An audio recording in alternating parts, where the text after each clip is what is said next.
Good morning, ladies and gentlemen. I'm Ushma Tyagi and I shall be your host today. In season 3 of the StrategINK Digital Dialogues webinar series, in association with Automation Anywhere, a global leader in intelligent automation and RPA solutions, we have been speaking with experts for a better appreciation of what goes into successful RPA adoption. For the third episode today, our webinar theme is Accelerating Automation with Discovery Bots. That is, we will explore how discovery bots can enrich business processes and strengthen automation initiatives. Over the next 1 hour or so, you can expect to hear IT leaders and automation experts share their insights and experiences from real life case studies deploying discovery bots and the resulting business benefits, such as recording user activities, discovering business processes without painstaking manual intervention, identifying automation opportunities with highest business impact, and generating bots to automate them. Now, without further ado, I hand over to Mr. Arjun Vishwanathan, Chief Research Officer, StrategINK Solutions, to take the floor and introduce our guest speakers and glean key learning and insights for you from the world of automation and discovery bots.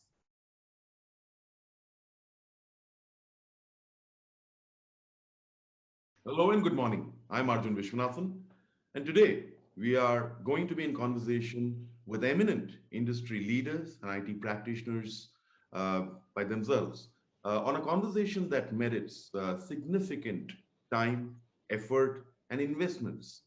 Because as organizations that have invested and are looking at investing and deploying robotic process automation, are equally looking towards smarter automation of peripheral processes and activities, accelerating the automation pipeline with artificial intelligence and machine learning induced process discovery.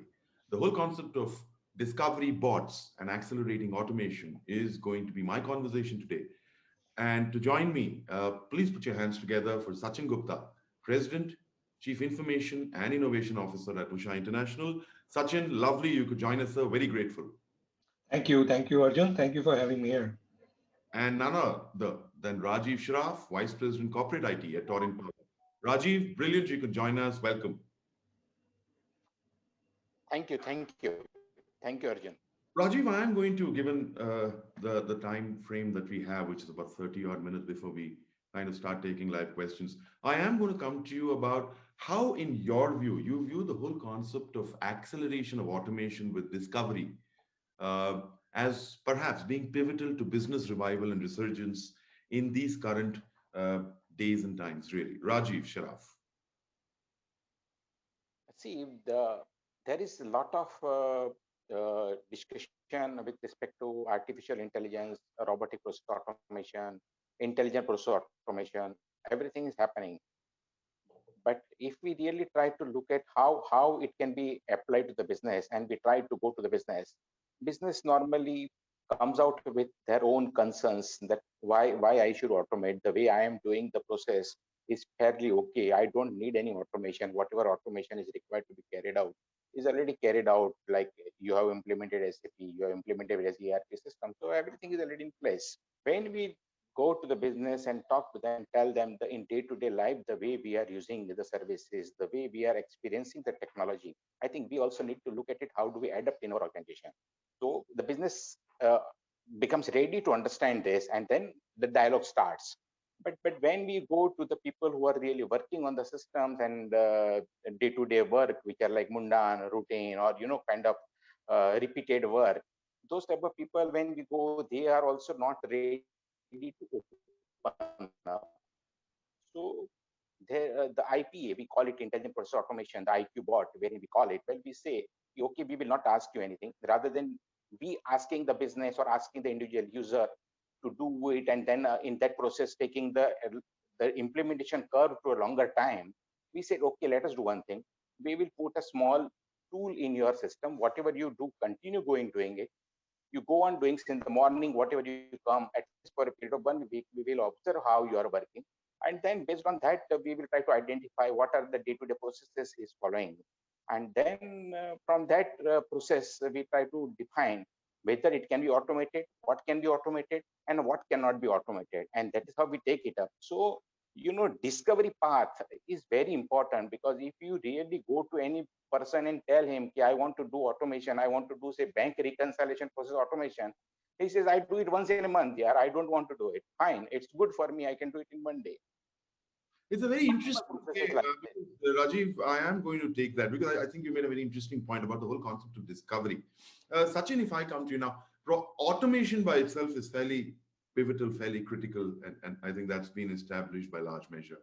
The whole concept of when you look at scale and agility that are tenets of the resurgence of Indian industry today, uh, and the better use of the skills of the workforce can only be enhanced with the concept of automation. How do you kind of see the whole concepts of constantly being on the journey to discovering further steps and processes that could be automated to drive scale and agility? So, thanks, Arjun. Thanks, and hello, everyone. Nice to be part of this. Arjun, let me pick up from where Rajiv left.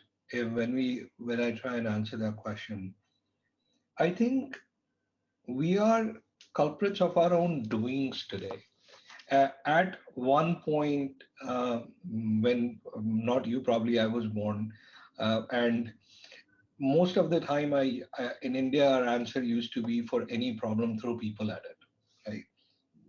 That's where we started. If something happened, you just throw people at it because obviously the labor was cheaper as compared to the Western worlds and other economies and so on and so forth. So we that's where we started, and now that has become part of our blood now, especially if you look at organizations which have been there for a long time. Like what Rajiv was saying, the first answer is why, because people look at what they're doing as their job security, and it's very difficult to try and get them to understand that doing the same thing over and over again doesn't provide job security. Actually, it gets you into a frame of mind where people start looking at you as now being productive in today's world, right? So we as technologists, it is becoming very difficult to try and explain to somebody to move away from that mind shift into another. Multiple times I've had this conversation. I always say, right, anything that you do repeatedly, you're wasting your time and company's time, right? There's no joy in trying to balance a balance sheet. If tools can do it, do something that is more productive, where you can add value to the business, increase revenue, help lower cost, where you're going to be more productive overall to the organization. Now that is becoming very difficult. RPA in last 3 to 4 years have significantly improved in terms of technology, in terms of discovery, how they go, and now they can with the bots now, they can not only discover the processes, they can go and automate. They can sit and, like Rajiv was saying, you put the tools, you get somebody to do what they're doing, and they will record it and then go and automate it. So I always say, and I used to say, I said it in my last organization, and we created a team of 4 MBA students, right, fresh out of blood, and started a drive around simplification. Now, simplification, stating to simplify an organization is easy, but when you start looking at simplifying the organization, it is very difficult process to do, because you're still dealing with human nature, you're still dealing with people, you're still dealing with their own control of things. I don't want to share, I'm doing this the way I want it. So, and that happens, older the organization, more it is, right? So you have to break that barrier, and you have to find a way to break that barrier. Some Very, of Sachin, with your permission, I loved what you said. Because Rajiv, I'm going to bring that to you. Sachin just mentioned about the concept of business process automation is simplification at the end of the day. And to kind of negate the mundane tasks that are repeatedly to be orchestrated again and again, day in and day out, hour in and hour out, perhaps. If you have simplification at one level, and you have innovation, which is equally critical at the other level, how in the concept of process automation and discovery of further tasks that could be automated, Do you see simplification and innovation kind of seamlessly coming together? Or do you think it is a means to an end? No, actually, simplification and innovation is really coming together, because what is happening, it is something like that. If someone is doing one task, one job for say 10 years, and then he says, I have got experience of 10 years, it is not experience of 10 years, it is experience of one task doing for 10 years. Indeed. So when we try to look at the automation of the process using IPA, RPA, and then try to see him that, okay, you have been doing now based on that, if this task has been taken care of by say bot, and then because of this, your whatever is your learning, what additional thing we can do it, all these things, for that purpose you are going to get some time to think on this. And then if you get the time to think on this, then we can further move towards the innovation, move towards process further simplification, and then try to see how best we can utilize the latest tools and systems which are available. See, one of the things which happens normally is there are certain work wherein how the input data is coming. Let us say someone is trying to do the work daily into the Excel sheet, and then there is some other statement coming from another Excel sheet. He compares both Excel sheet and makes a third sheet kind of thing. Now if we give him time and we say, okay, I am automating this type, this activity, but at the same time, let us look at the source from where this Excel sheet is coming. Can we use IoT? Can we use mobile based workflow? Can we use some sort of data, so some sort of system, so that from source itself we can tackle the automation and then move towards innovation of the organization, innovation of the processes, innovation of the product, operational efficiency, whatever you call it. Everything gets aligned with this. So the people have got rich experience, and then experience can be utilized provided we try to give them at least say 2 hours or 3 hours a week kind of thing to think out of the box, think how do I do change into the process. And for that purpose, this type of automation is very, very essential. So this go hand in hand. Outstanding. Thank you, sir. Because Sachin, I'm going to bring that to you because you kind of were veering towards the question that I want to ask you now. In your very, very rich, vast experience, how do you think organizations should manifest this mindset change from manual identification of what can be automated towards AI or an ML or an intelligent fashion of how tasks could be automated? So, Arjun, I think there is a lot of conversation around AI that is happening. There's a lot of conversation around machine learning that's happening. I was part of the discussion where people were talking about AI and ML in IoT. Right? These are these are great concepts, right? Um, the the true implementation of AI is yet to be seen, right? You could there's certain areas, certain verticals where there's a lot of progress being made, right? So for driverless cars, you could talk about all kinds of stuff, but I don't think we're there yet. Right? We're where cloud used to be 5 years, 6 years ago. Right? There's today the cloud is all matured. We don't think about it. It's there. It happens. Right? So we're still away from truly. I honestly don't have an answer for that. Right? How would AI and ML truly help in trying to figure out opportunities for RPA? I don't. I am sure there is. When you talk about ML, you're looking at how do you sniff through data and find opportunities uh, for to learn out of those opportunities and take corrective actions or insights to take decisions, right? AI actually then look at those opportunities created by ML, and then you build algorithms. So it takes automatic corrective actions and deploy and saves you time and moves you towards simplification and better judgmental calls in real time. So you're not dependent on human making that decision and wasting, not wasting, but letting go of time, which will actually will cost you in revenue or in costs. Right? And I think in RPA we're still at a phase where you're looking at a lot of manual processes and see what can be automated, right? So you go, so with simplification, what we did is get four people to go and study a department fresh out of college so they have no baggage to carry and come back and said, these are the things. Because a lot of times when you do, and you and I or somebody else does what they're doing, it is not repetitive for them. It's their job.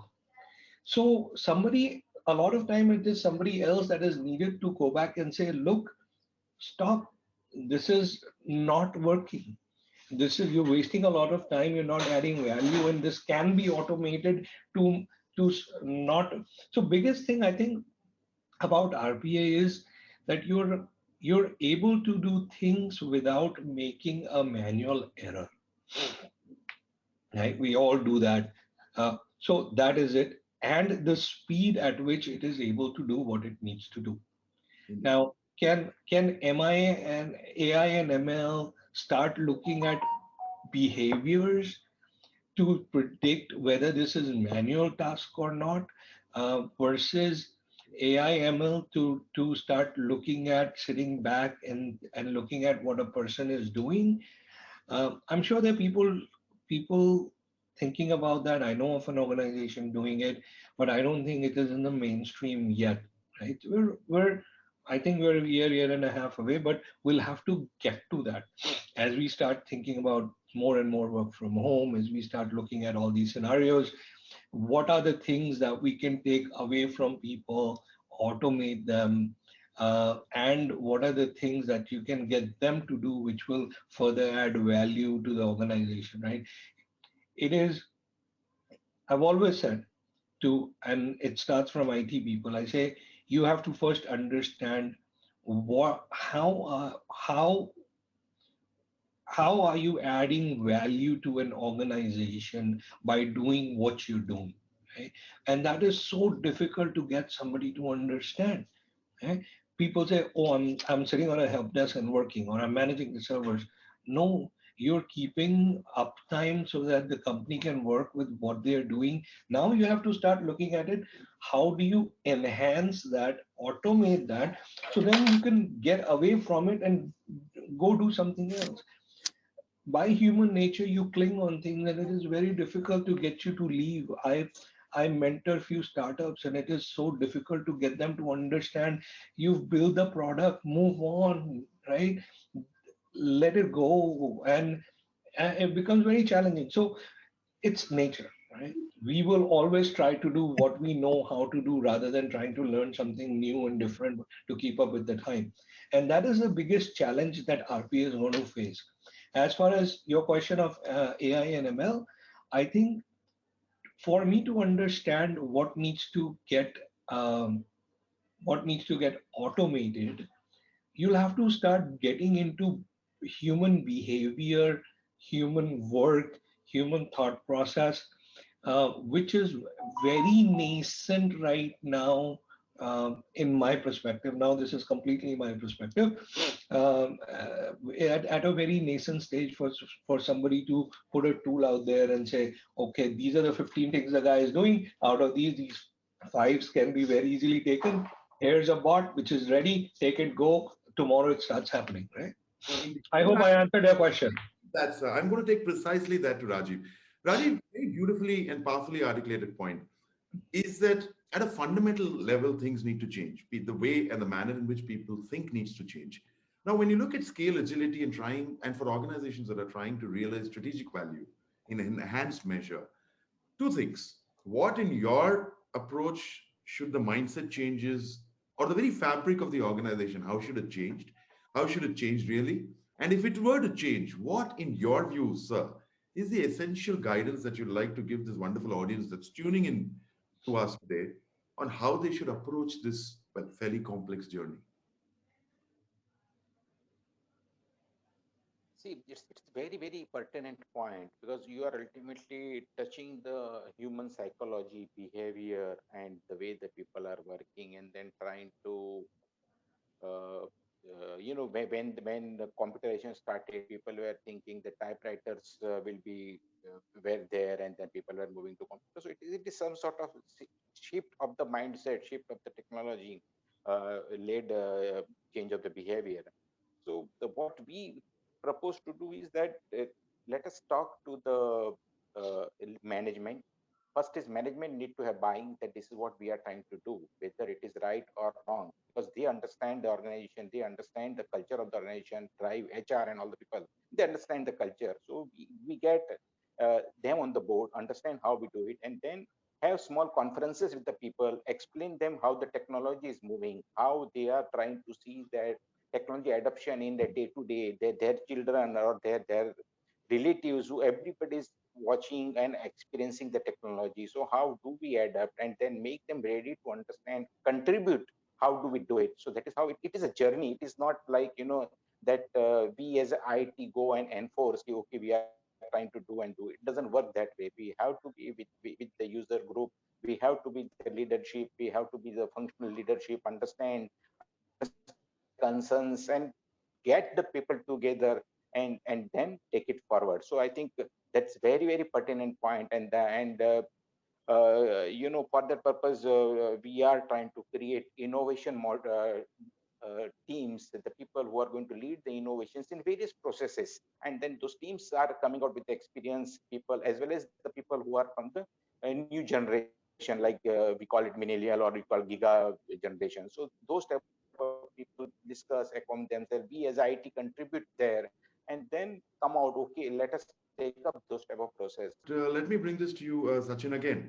In your view and in your experience, what is the guidance on how folks should start what is indeed going to be a journey of success, but fairly complex at various levels? I think the best starting point in an organization that I've realized is finance, credit, orders, right? You have to, you in your mind as an IT person, you have to wear a business hat and start talking to the business heads and say, where are they facing dependence on people? And start looking at those processes. It will be very difficult for a CIO to start saying these are the 10 processes which needs to be automated, right? It has to come from that business unit head who's in it all day long, right? You have to go down to the lowest level possible and start looking at things, right? There will be things that are very evident for example, bank reconciliation, AR, accounts payable, so on and so forth, right? Those are no-brainers. I think that is where you start, and then you start looking at complex projects. The best thing that I've learned over years, right?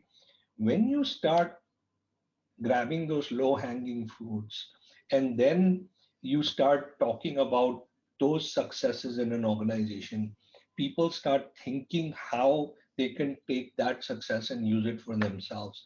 And that's where that Pandora box opens up and people become more interested in start understanding. I'm going to bring up one point. I think it is critical. One thing which is very vague right now and it's not clear, right, is how does RPA impacts third party licensing when you start doing that. So there has to be a lot more insights into that, and love to have a conversation some days, because every time I start thinking about that, I start thinking about people like SAPs that are going behind everybody on in terms of third party licensing. What does that do?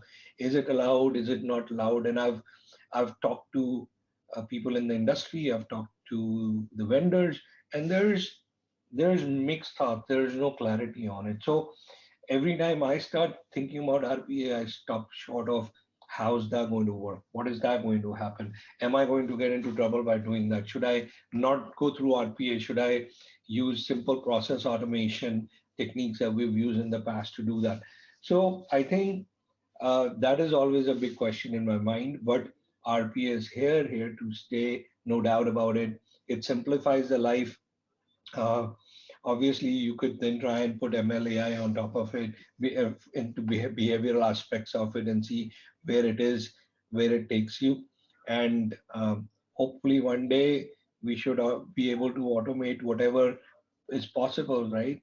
Take away the mundane, repeated tasks completely away, get people to think about how they can move companies forward and be more productive and get in more revenue and save more costs. That's what we are here to do. That's what we're here to do. But gentlemen, I do have a view on the clock, and we we have about 3 odd minutes left, because I do need to take questions from the audience. And there's one particular question that I'm going to bring to both of you gentlemen, to the audience. Given the time frame, we will be able to take only one question for today, but it's a very interesting question. And Rajiv, I will come to you on that. Uh, One of the questions that somebody's asked us is, we realize that this is imperative, this is critical, this is pivotal to business success. But in the whole concepts of discovery of process automation, what, in your view, gentlemen, are the pitfalls to avoid? A very interesting question. No, so in the discovery bot, the see we there are actually, if we look at no much pitfalls, but ultimately we have to ensure that we don't touch upon the privacy of the individuals when we try to carry out any discovery bot, use the discovery, and then we try to infringe upon anybody's privacy, because people are working, but then they also have some of the private activities, some of the private life, some of the things which they do it, and it should not be captured as a part of this, and then that impacts everybody's the approach to towards the digitization. So they say, if you try to do it, there's something which it tries to work in between. Let us say someone opens the ICICI bank account just to do some transaction for his Yeah, personal transaction, or make some payment of the bank, and that also getting captured. The guy gets feel that is 5 minutes I've spent, but that is also getting captured. So it's like those Big type of, Brother watching you. yeah, so we have to ensure that that type of pitfalls, that type of fear, we have to remove from the mind, because ultimately it is a human, and we have to ensure that these type of activities, someone is trying to, let us say, book the railway ticket, or try to book the air ticket because he's in office and there is emergency, something like that, and then those type of things, if you try to capture, you have to keep them out of the process discovery kind of thing, and then see that uh, it doesn't impact individual behavior, individual participation into the process, because if the individual start thinking that way, that we are trying to observe them, then you are moving toward chaos. It's a little scary for sure. Sachin, I bring that to you too, sir. Um, I think let me. So Rajiv's rightfully touched on the technology aspects of it and privacy aspects of it. Right. I think uh, you first of all you and I always say this, Arjun, that none of the projects are IT projects, right? They're business projects. So you have to have a business owner that's going to help you not only drive but also sell this within an organization, right?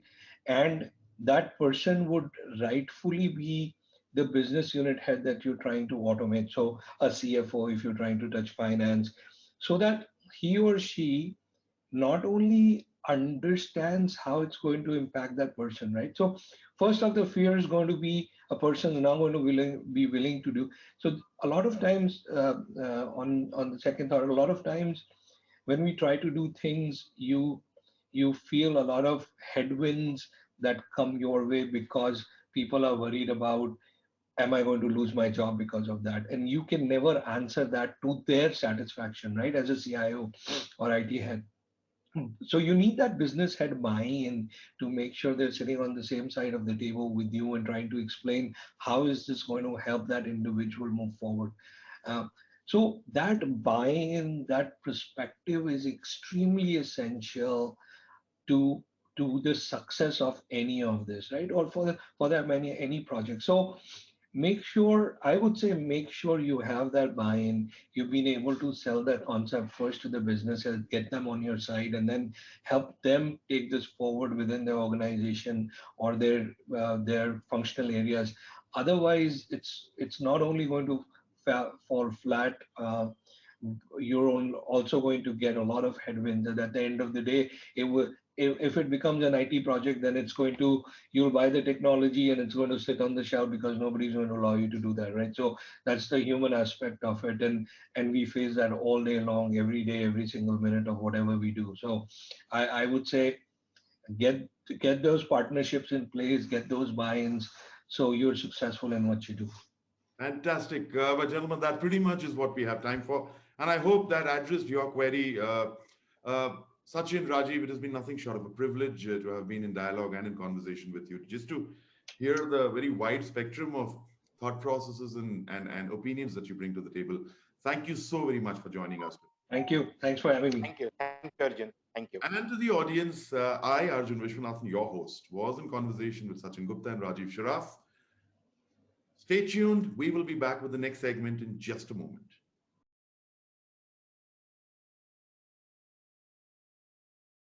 Thank you, Arjun, for engaging our guests in an insightful panel discussion on their experiences with furthering their automation journey with Discovery bots. It was indeed a revelation that automation process discovery or task mining helps uncover business processes by recording user interactions with various enterprise solutions, personal productivity applications, and terminal virtual environments. Excellent takeaways for IT and digital transformation leaders, I must say. Dear delegates, do remember to fill out the feedback form at the end of today's webinar episode. Your feedback is invaluable as it helps us improve the content, structure, and presentation of our webinars and virtual conferences. Ladies and gentlemen, our next session is a fireside chat with a senior executive from our partners, Automation Anywhere. In keeping with the theme of today's episode, Mr. Arjun Vishwanathan, Chief Research Officer, StrategINK, will be engaging in conversation with Mr. Sumit Pathak, automation practitioner, thought leader, and evangelist at Automation Anywhere. In this chat, Mr. Vishwanathan will engage Mr. Pathak in a discussion on the key business benefits an organization can leverage by deploying process discovery bots to speed up and streamline the automation journey. Over to you, Arjun.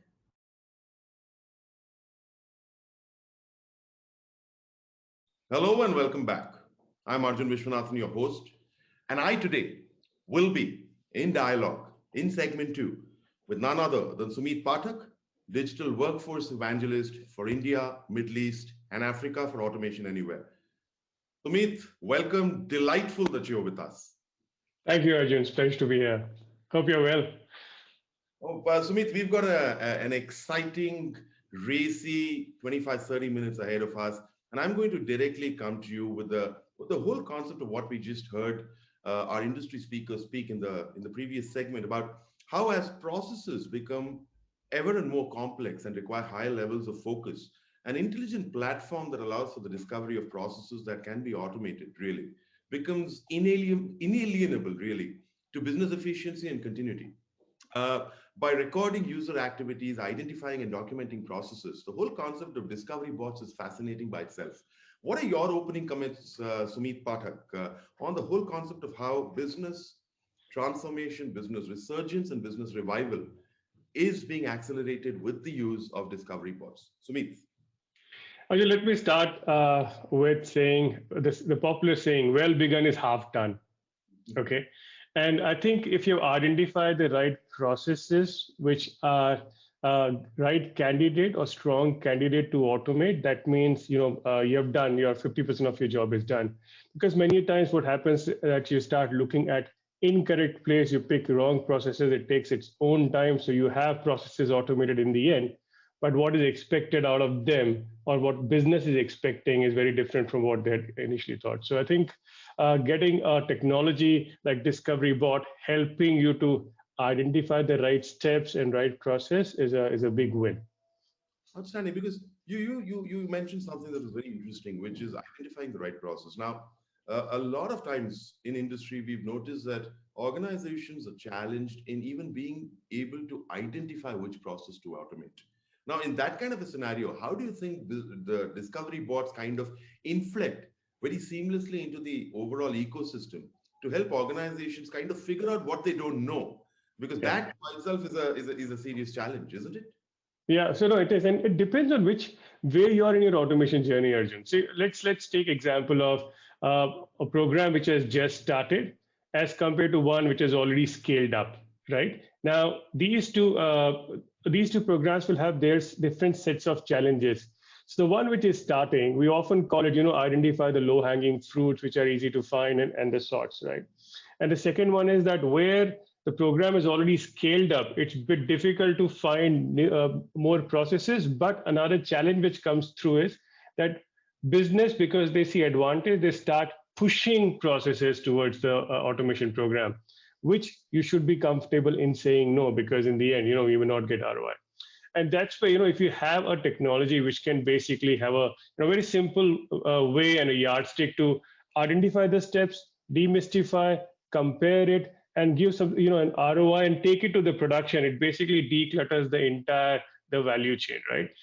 If I can just go a bit more deeper, say for example, the first scenario where you are looking at starting your automation program, we often know that where is the problem and which part of the process which needs to get automated.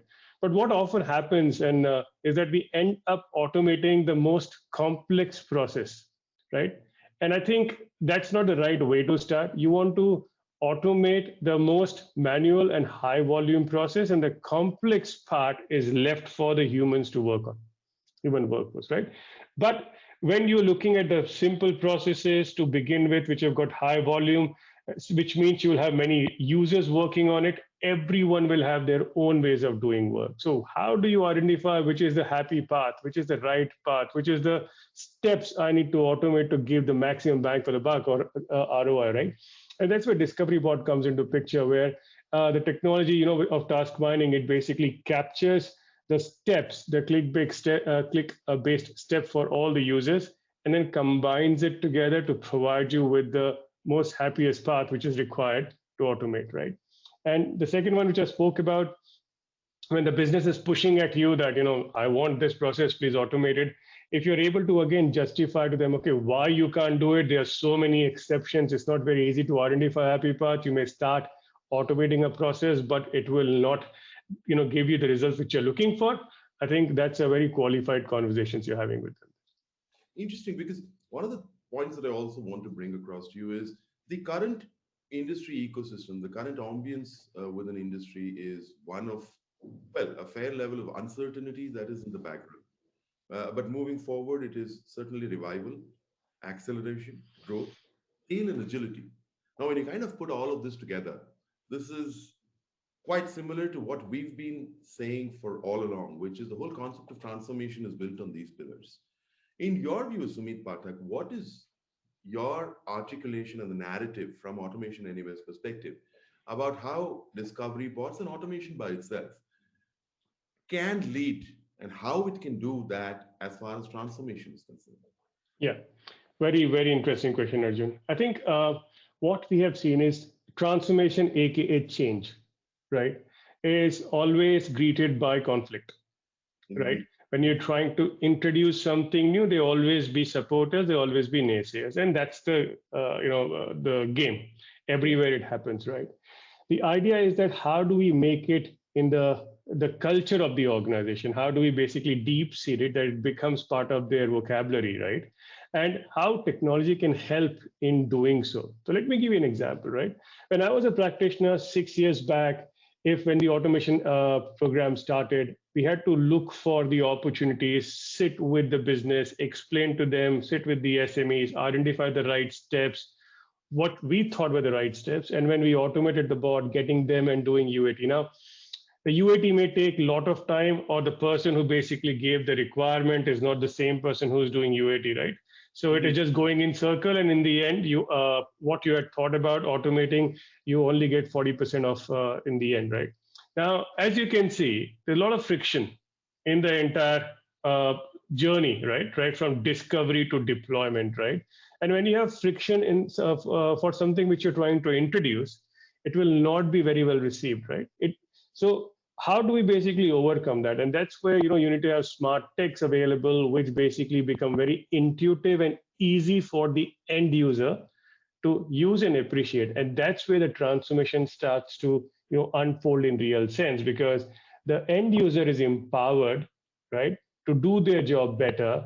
There's not too much of a learning curve, and they can actually see that this is benefiting. And when that happens, when they become your advocate and they are the ones who are basically leading it, then you have the real transformation on your hand. Interesting, because what you said is and narrated really is very, very powerful, because uh, the whole concepts of integration of process discovery in what is today a digitally decomposed workspace or a physically decomposed workspace, especially with remote working having become well, perhaps the norm. Uh, in the digital workspace platforms in which really this domain exists and functions, uh, how can you enable, and in your view, enable the whole concept of being cloud native to be of unprecedented value, Sumit?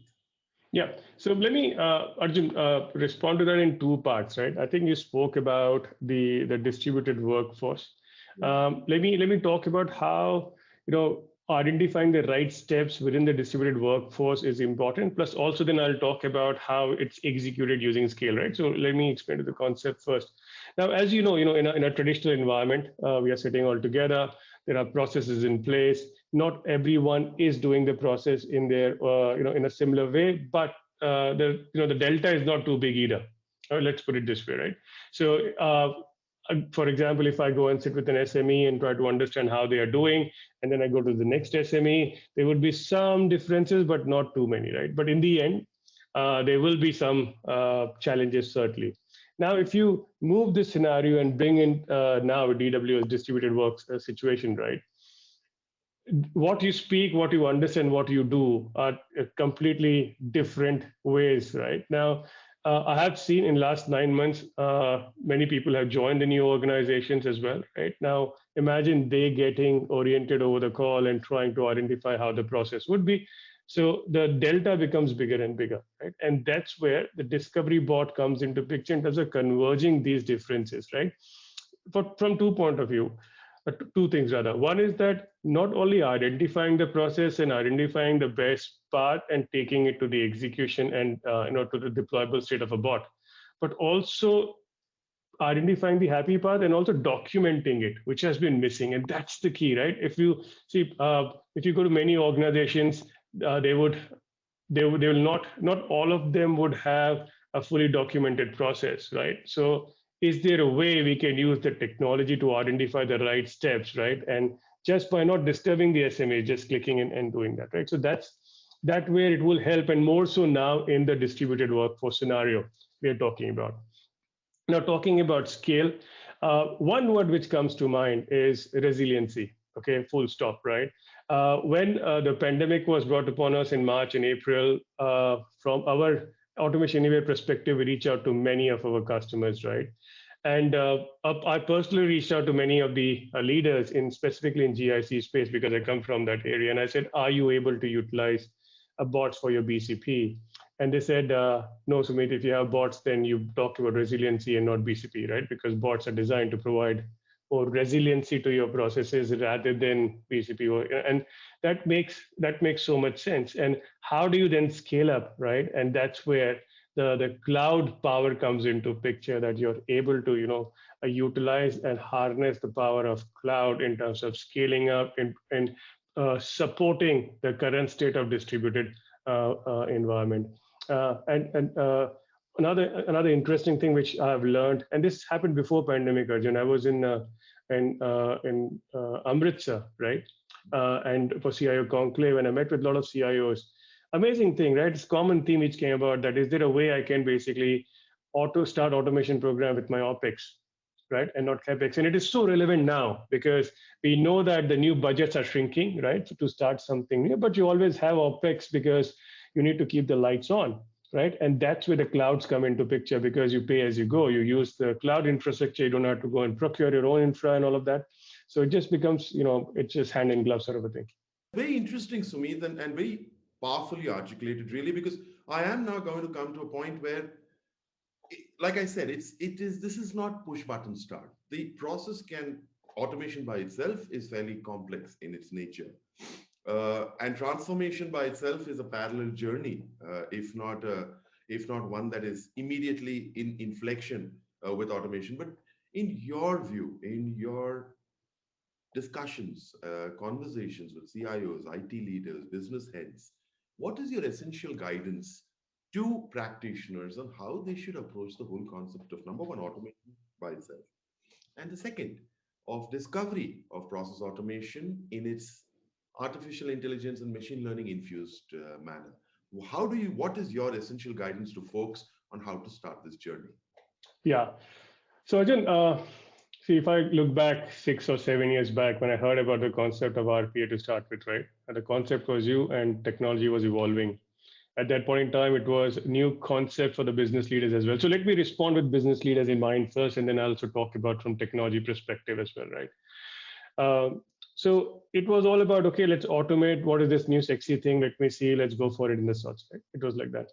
But fast forward 2 or 3 years, when they understood what the technology is, their expectation changed, right? So it was more about, okay, I understand what it can do, but I just don't want you to provide me with a partial solution to my problem statement. It was about, okay, I have a problem. Can you help me to solve it? Right? And it could be from a compliance perspective. It could be a cyclical something in nature. It could be that there is a new business requirement which has come through and we have to respond to it, right? For example, because of pandemic, while there has been a lot of challenges in your BAU, a lot of organizations in retail specifically, we have learned that they've opened a new channel to basically maintain their top line, right? And with the new channel being there, you have to deploy your resources. Now the resources are limited. So how do you basically create that capacity for them so that they can work on the new things? And that's where the automation comes into picture. In a scenario like this, if I go and say, you know what, okay, only one part of the process I can automate, they will say, not interested, because who else will do the others, right? So, other steps. And that's where I think the entire tech stack of it becomes quite useful. And if I'm talking from Automation Anywhere perspective, right from discovery to deployment, from attended to unattended bot, and to monitor the bots when it has gone into production, right, is very, very important, because what you're looking at is you're looking at one enterprise grade solution which can help you to solve your business problem. At the same time, what we have seen, I'm looking from the tech perspective, is that when you're bringing in this technology, consider this as as a complementary tech to the existing applications which is there, because a lot of technology teams will already have their own ML AI team. They might be coding in Python and things like that. So it should not be seen as a competition. If that happens, right, no one will win. It is about, like, from Automation Anywhere perspective, I know that it basically is it is designed in a way that it can embrace these open source tech, right? So similarly, I think have that open mind as well, that work in conjunction with the technology team, understand the problem they are trying to solve, help them with the technology you have, right? And suggest, okay, many times, not open source tech may not be possible, or it has to be merged within it and then and combined. There could be integration with API that you have to do. So while I'm from Automation Anywhere, I will still strongly suggest, don't force fit for any solution to a particular problem. There is bouquets of technology which is being used, and I think you should use a combination of that. I think that's the key for a successful deployment, right? And for example, if I can also talk about discovery and why that is super important, is that many times you look in wrong direction, right? And that basic, and especially when you're in the start of your journey, you always want to score some runs on the board, show some early wins, get yourself confident about the technology, plus also give confidence to your stakeholders and your sponsor per se, that this is so you need a sponsor who's backing you on that one, right? So I think that's where it's important to get a tech which can make it easier for you, do the entire thinking part on what steps, create that particular view of various different steps, merge it and give an answer, and take it to a point where it can get deployed, right? So it just shrinks the time. Otherwise, Arjun, there are three parties to the whole scenario. You have business leaders, then you got process excellence team, then you got developer, and that's what's happening right now. If you combine all of that, there is Chinese whisper, something will get missed, right? And that's where the technology basically bridges the gap. Well, very interesting, really, isn't it, Sumit? Is that while your essential guidance certainly enables folks to focus on certain very, very key and critical areas in order to get it right the first time. I'm presuming with your vast experience in deployment and integration in the business leadership role that you have, there's also tons of stuff or maybe a few things that folks should not do. And that's equally an important question. What, in your view, Sumit Pathak, are pitfalls to avoid and things to certainly not do when embarking on this grand journey? I think I'm going to state something very obvious, Arjun. I think it's about crawl before you walk and walk before you run. It's very important. Do not promise the world. Okay, get comfortable with the technology, and it is very easy to use nowadays, right? So that's very so it will make it easier for you to adopt, but don't get excited. Right, keep that in mind that your stakeholders have got a business to run or they got a technology team to run, so you provide them with the right expected solutions which you had promised them to. So keep your promise in a way that you can basically deliver. Second thing is, if you are a center of excellence which has been designed specifically for automation, and in that case, it's very important that your business stakeholders understand that they own the process and they own the benefits, and you are the enabler.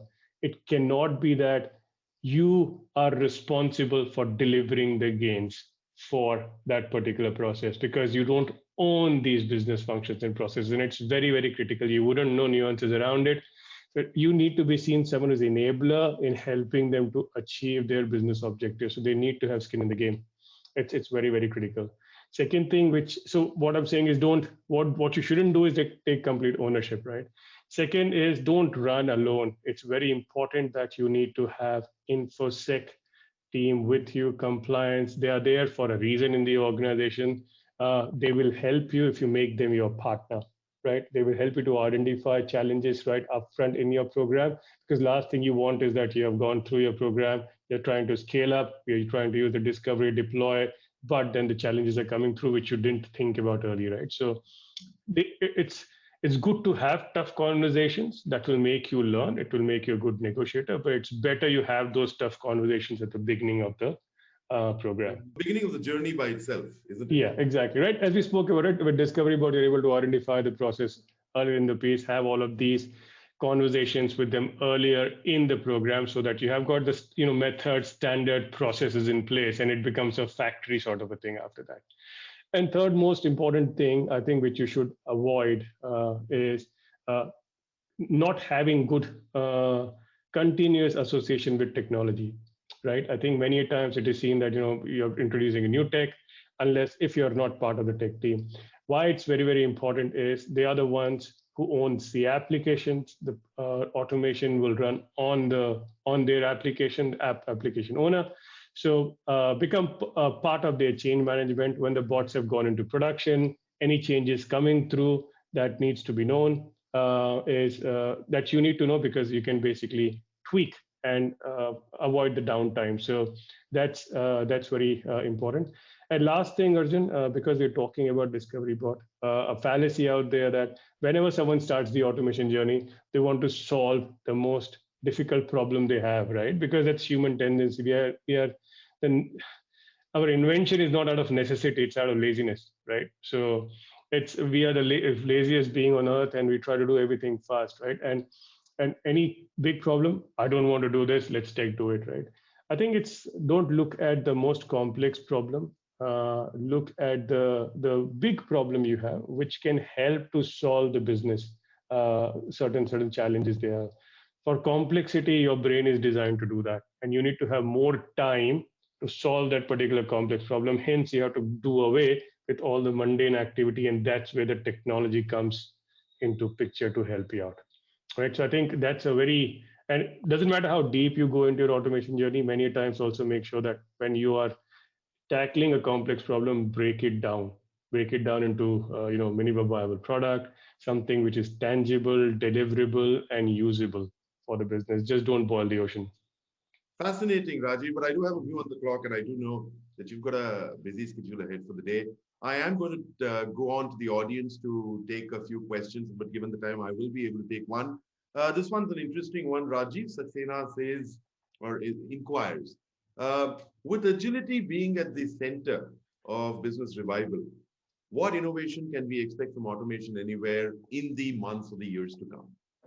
So I think very good question, Rajiv. Thanks a lot. So I think the product which our enterprise grade product which we have built is keeping customer at the center.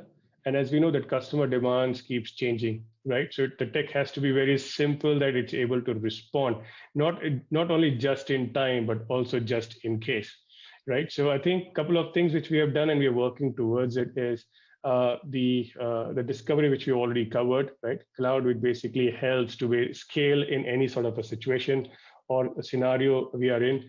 Citizen-led development, having different personas, which will enable different parts of the organizations to get fully integrated into the automation journey. That's another one which is there. Plus also a lot of reusability of existing work, so you do not have to duplicate and you can take advantage of what's already been done internally and externally as well, right? So, and the entire platform is is based on on artificial intelligence. So it's learning, and also it is giving back as we go through. Fantastic. Thank you so very much, Rajiv. I hope that suitably and commensurately answered and addressed your point. Sumit, we pretty much are at the end of it. Ladies and gentlemen, I was with Sumit Pathak, digital workforce evangelist for India, Middle East, and Africa for Automation Anywhere. Sumit, it has been nothing short of fascinating speaking with you. Very grateful that you could make it, and I'm sure the audience loved every bit of what you articulated. Thank you so much. Thank you, Arjun. It was a pleasure. Thank you. Thank you. And for the audience, stay tuned. We'll be back in just a second.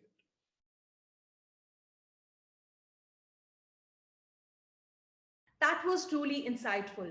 Thank you, Mr. Vishwanathan and Mr. Pathak, for your valuable views and guidance.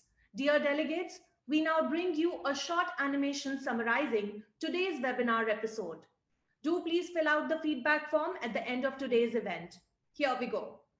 Accelerating automation with discovery bots. How do discovery bots enrich business processes and strengthen automation initiatives? Discovery bots accelerate and scale automation across the organization by recording user activities, discovering business processes, identifying automation opportunities with highest business impact, and generating bots to automate them. How does process discovery play out in business enterprises? Automatic process discovery or task mining is a technique to uncover business processes by recording user interactions with various systems, including enterprise solutions like ERP, CRM, ECM, and so on. Personal productivity applications like document editors, spreadsheets, mail and calendar apps, and terminal virtual environments. How do process discovery bots accelerate an organization's automation journey?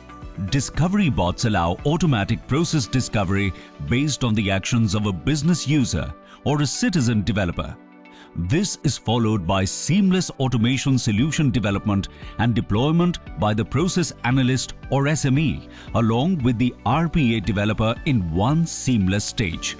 Stay tuned for our final episode of Digital Dialogues Season 3. Digital Assistants of Tomorrow with AARI on the 11th of December 2020.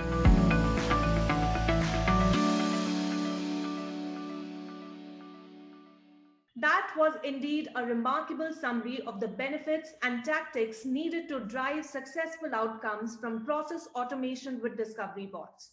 Dear delegates, that's all we have for you. We hope you enjoyed the third and penultimate episode of StrategINK's Digital Dialogue Season 3 that we brought to you today. Please do take a minute to fill out and submit your feedback form. On behalf of StrategINK and Automation Anywhere, we thank you for attending and our panelists and speakers for enriching us with their experiences and expert insights on automation. Ladies and gentlemen, the next episode of Digital Dialogue Season 3 will be on the theme Digital Assistants of Tomorrow.